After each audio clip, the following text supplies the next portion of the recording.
Welcome back to another video. Today I am going to talk about the boat racing stuff for the first time.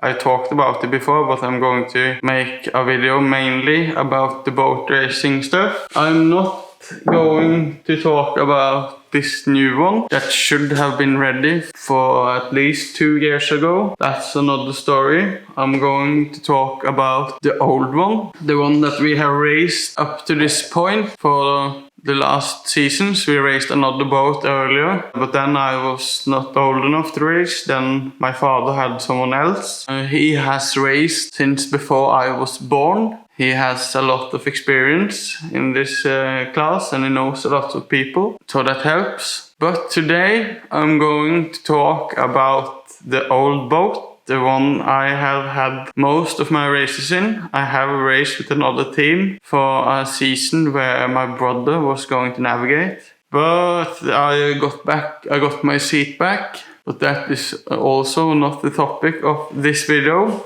We have finally got the good feeling back for our old boat. This boat, we are racing this boat in a class called 3C. It's a catamaran dominated class. We have these Macquarie 200 XS. Everyone needs to use those, and there's many rules. The boats are about 24 feet long, but I'm not going to go into the class things today. Today is the story about the old boat that is now running properly again. This boat was very good for. It won the European Championship. I think it was in 2011 or 2010 when the other owner had it. He's a Finnish guy, a very good guy that are racing in the same class as we are. He knows the people who are making them, and we have bought several boats from him. I think several, at least, yeah. He makes a lot of stuff happen for us. He's been the world champion at least once that I can remember. But that is also not the story of the day. The old boat. The old boat was new for us. The last season we could race without cockpit. It was really good boat without cockpit. No other boat here at our home turf could even get close to it. It was dominating its field. And then the downhill started. It was not downhill, it had lots of good races since, but it wasn't dominating like it was before. The 2012 season rules came and everyone did now have to put a safety cell on the boat, or cockpit as we call it. It's not the best to take a boat and put a cockpit on it. It's better to have the cockpit on from the factory. When you do it afterwards, it makes the boats a little bit heavier than it is if you have it put on from the factory or the garage of these Finnish guys that are making them on the spare time. It's not a factory. It's a few Finnish guys that are making them. So, but we have had the cockpit put on, and the boat was still good. But our friend, who is the guy who are making the certificate for it, had some complaints about the Finnish guys not making the cockpit strong enough. He felt he is a cockpit maker himself, and he was originally going to put the cockpit on, but we ordered one from them and put it on ourselves. So I don't know if that has anything about decision. We decided that the cockpit was too weak in the roller bar, and we had to put on 10 extra layers in the roller bar. At the time and a long time after, we complained a lot about these 10 layers because they added even more weight to the boat. But in hindsight now, after we have crashed it hard 2 times, I'm not going to complain about that anymore. I'm not sure if it had anything to say about the cockpit holding up, but I know that knows what he's talking about. He's a talented guy with both. So not going to complain about that. I've earlier said to my friends that I'm thankful over all beliefs that we have all these layers in, because we crashed that boat pretty hard and the cockpit have taken the hits perfectly. So that's good. It's always good. These new cockpits are in Kevlar instead of just regular glass fiber. I don't think carbon is a good choice for these. You want something that can take the hit and be a little soft. Carbon is a little hard and may crack and stuff. So but these are good cockpits. They have been to simulations and we got paperwork that says that they are good enough for the speeds we are running. But the cockpit isn't what I'm going to talk about. After we put the cockpit on, we raced and we still were leading the field. At the time there were only Jan Trygve that we competed with. It was maybe 1 or 2 more boats from time to time. We were maybe 5 at the most in Norway in our class. And we were making wins. It was fun. It was very fun. The boat was where I put fuel on it, put oil in it, race it, win.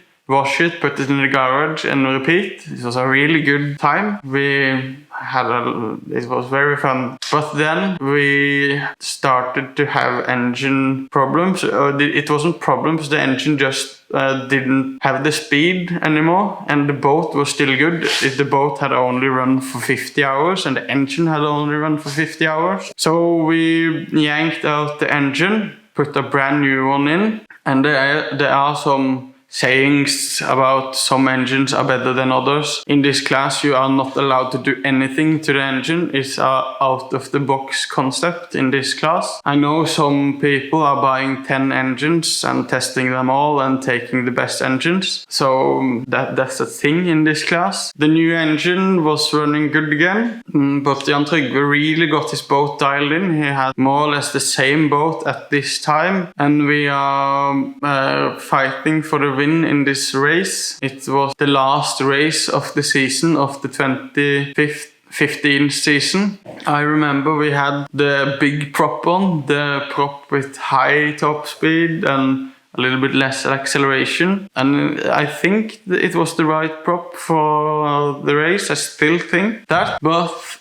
it was very windy that day. It wasn't that choppy of a weather, but it was hard to get the boat up to speed, and Jan Trygve really got us out of the corners and on the slower parts of the course. He really got us that time, but after some rounds we burned off fuel and he didn't get us that much on these parts of the track anymore. And now we were going to pass him where he was previously pulling ahead of us. And as we have this big prop, we need to trim the boat more to compensate, to get some acceleration. And it was a very hard headwind. And I remember me and my father shouted at each other, we were going to take him, we're taking him now. And we were very adrenaline affected, I think, at this point. And as we hit the turbulent wake of his boat, the boat just took off. And we did a backflip. We didn't do the whole backflip. I have done that with my Thundercat before, but that is also not something I'm going to talk about now. But as we made it 3/4 of the flip, the front ski hit the water and made us go the other way again while we had a twist in the boat. And then the rear of the boat hit and we planed upside down for a bit, and then it rolled over and landed on its right way again. I remember I was very relieved that I didn't have to go in the water, because these smaller boats, they don't have the safety hatch that you can go through underneath. You have to wait until the cockpit fills up with water, and then you have to open the hatch and swim out. I don't think anyone had problems with it before, but it's maybe there's not much space there, and you have racing suits on and you have all the gear on. So I'm afraid that it might be hard, or you might get stuck, but you have oxygen, so it's mostly fine. But we didn't need to do that. We landed on the skis again. another thing is that I can mention it once. I've been on the roof 3 times and I have always landed on the skis again. I think I have a very unofficial record there. But as we stopped, I looked out the window and the boat was gone. The whole side was ripped open. And I was like, I'm going in the water. But luckily our boat came very quickly and started towing us, so we didn't take in too much water. And after some troubleshooting, we got the boat running again and got it up to speed, so we didn't take in any water. And we made it to the harbor. So we didn't have any water damage, but there was definitely structural damage to the boat. I think I have some pictures. I'm going to put them in here. And now Jan Trygve is the only one around here that fixes these boats, that has knowledge about them. So he fixes it and we get it back, and now combined with the weight of putting the cockpit on, it's now about 40 kilograms heavier than it's supposed to be, and we don't have the edge anymore. The boats become not so stiff anymore after you do this to them. They are going a little, they are losing the strength, and that is affecting the acceleration and many other things. But we are now racing again. We got it back just a few days before the next season starts. He had the boat the whole winter, and right away the boat feels slow, but we are still chasing the field. We are still getting some wins now and then. I'm not going to talk about the whole seasons leading up to this. That's about 5 years of racing. I can bring up a few things. We had problems. The engine lacked power. The boat felt not stiff. After the World Championship a few years ago, we figured out that the exhaust had come loose on the engine. And these are 2-stroke engines, so they need the exhaust really bad. So that was a problem, and we fixed that. And the boat was running good again. We should have raced this boat at this point though. But you see, this is still not finished.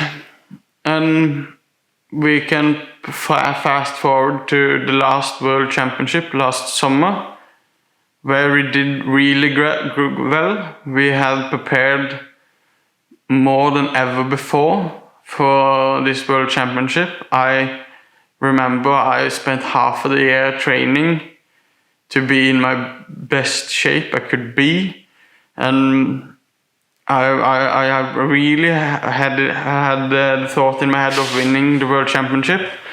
But we have some competitors that are doing really good, like Markus Johnsen, whom I talked about earlier. I think he have had 3 boats or something like that, so his boats are much newer, never crashed. So it's lighter and it's stiff, so that helps. And we also have this guy called Erik Johansen, who is a very cool guy from Oslo that are just throwing money at it, and he's throwing his own time. That's the most important thing. I don't think no one have run these boats more than him the last 3 seasons. So he really deserved to win that the World Championship last year. I think he deserved it. There are rumors of he having a good engine, but there's always rumors about engines, you know. Like I said before, people were buying 10 engines at a time to get a better one. Of course, the guys that are putting that much effort into it are going to have an edge on other ones. We are not training much, but my father is very experienced. He had trained many years ago, so I don't think we need to train. It's always good to test, of course. But this is not the story I'm talking about today, really.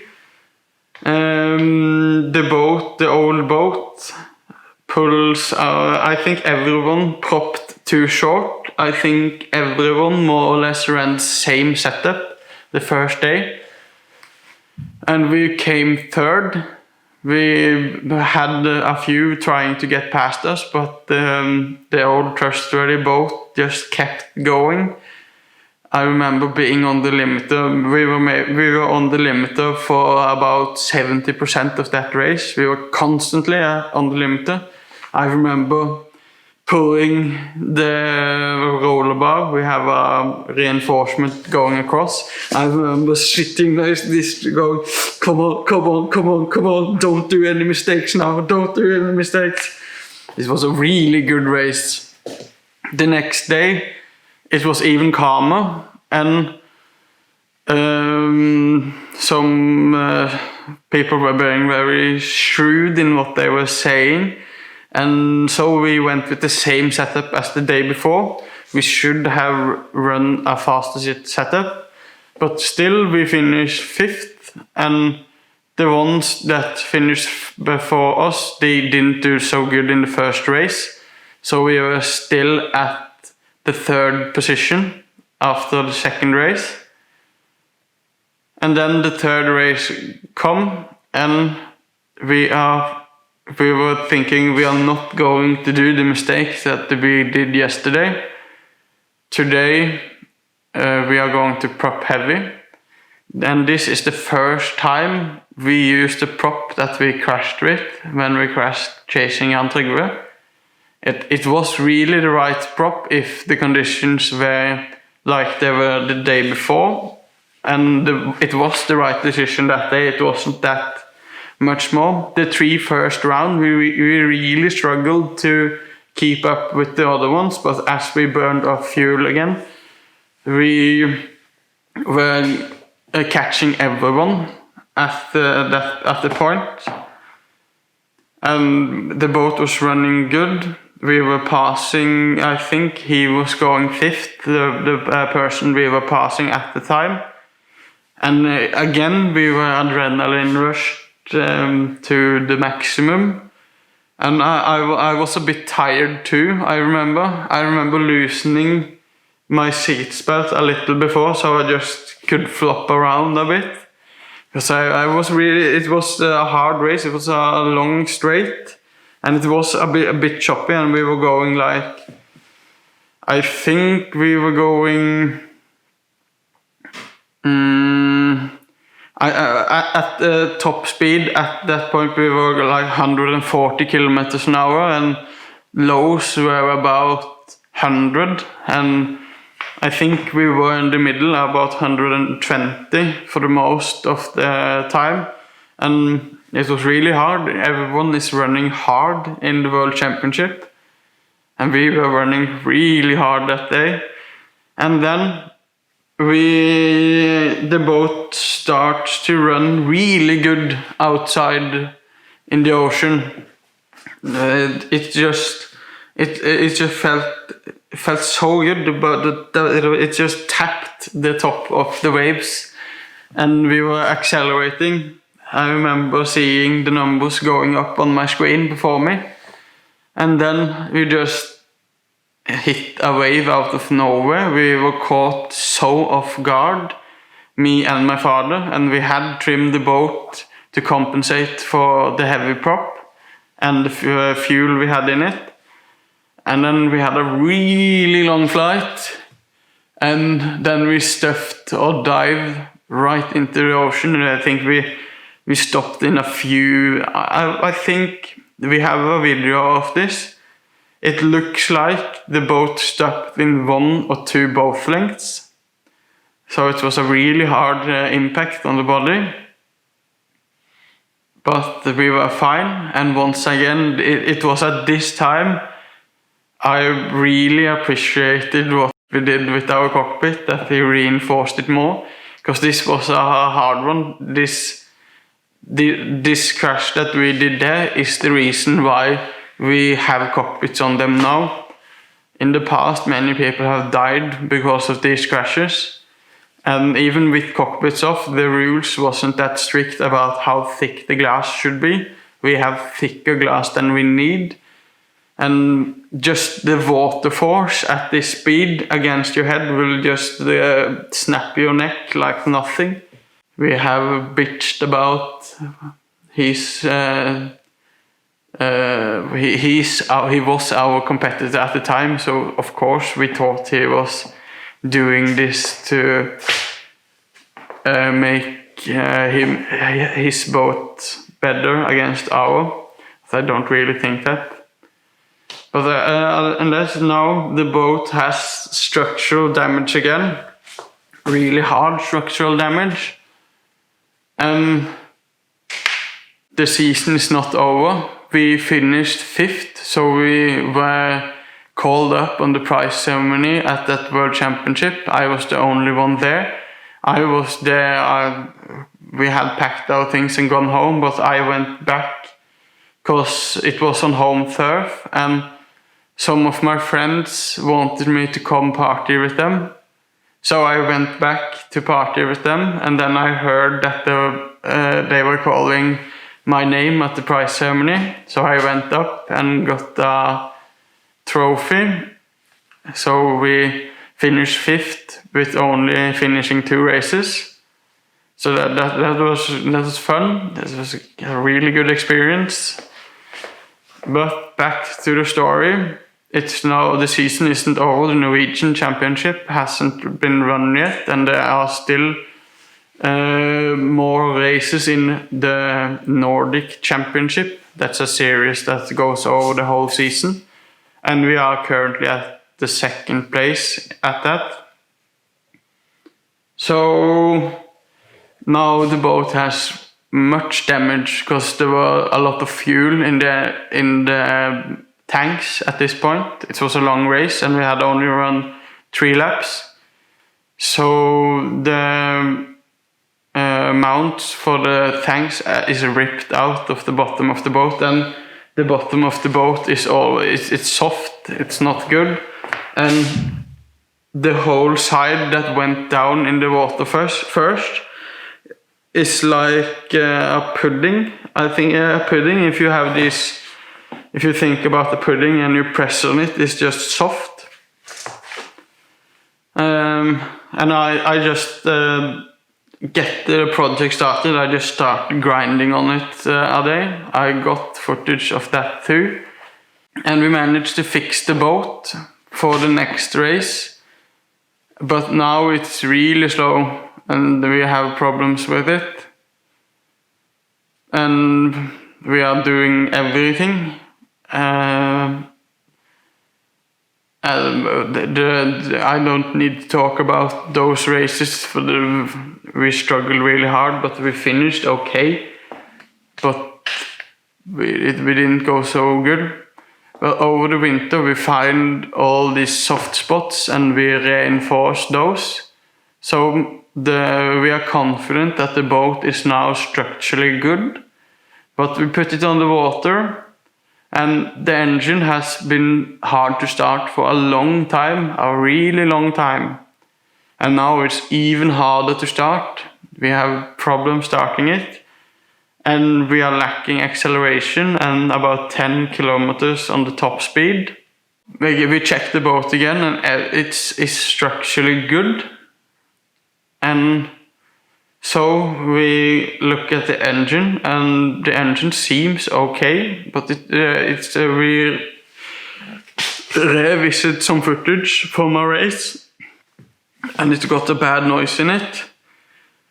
But we can't seem to find anything on the computer. These have a lot of sensors on them, so if something is wrong, you should find it with the diagnostic of the computer that we put in. But nothing is wrong with it that could find. And now we had it to Jan Trygve's again. And Jan Trygve helped us look at the engine. And then I hit the record limit of the camera. But I remember where I was. I was at, this is now just a few days ago, we are at Jan Trygve's. And we go through the whole engine, everything that we think might do this, and don't find anything. I wasn't personally there, it was my brother and father and Jan Trygve. And in the end they almost gave up, but then they opened the intake manifold and one of the reed valves is gone. It was broken off in the middle. I got some footage of that too. And now we tested it once, and now the boat feels like it should feel. It looked fast. It's as fast as it was before with that prop. And we are really confident in the boat again. We have not had confidence in that boat. We have just hoped for the best for a really long time. And we really did not want to put away a bad boat, because then we would never use it again, or it would just be a pain in our heads. So I don't know what that was called. So I think the boat is good now, and we are going to test it some more. I hope we are going to race this one this year. We got everything new for it. But we are going to test the boat one more time, I think tomorrow or the next day. And I will include the footage in this video. I think that was the whole story. I did this just out of my head, so I don't know if I have said things more than once.